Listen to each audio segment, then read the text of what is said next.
A proposed 5% economic growth within the Eastern Caribbean Central Union is faced with many obstacles, according to newly appointed chairman of the Eastern Caribbean Central Bank's Monetary Council, Prime Minister Roosevelt Skerrit.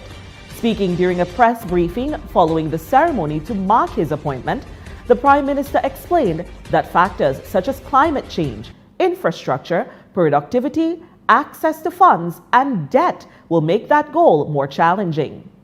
But we're also constrained by our debt. We have to push towards achieving 60% of debt to GDP by 2030. But government's access to funds is highly limited. And if you borrow, then you increase your debt to GDP ratio. You may have a difficulty in repaying because you're not bringing in sufficient funds into the Treasury to be able to sustain that. The Prime Minister remarked that addressing the issue of productivity, causing countries to be more efficient, and addressing the issue of the ease of doing business are all essential. We have to look at these reports, which the World Bank publishes every year, and to really spend time to addressing the ease of doing business, because in our region things take too long to happen, and with delay of execution of certain actions, then we are also impacting our ability to grow.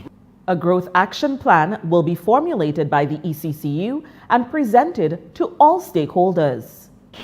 The understanding of all the stakeholders, the unions, for example. There are times the unions will ask for salary increases when the governments can't even maintain the existing wage bill. You see, there are delays in paying of salaries.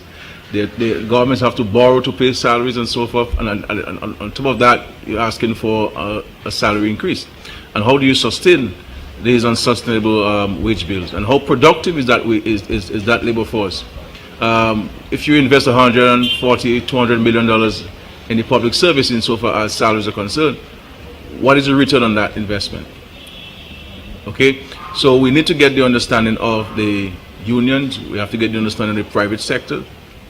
We have to get the understanding of the banks and the wider public to understand that if we're to attain a 5% growth in our economy, to increase the opportunities for jobs, to increase economic activity, then there are some actions which we'd have to take.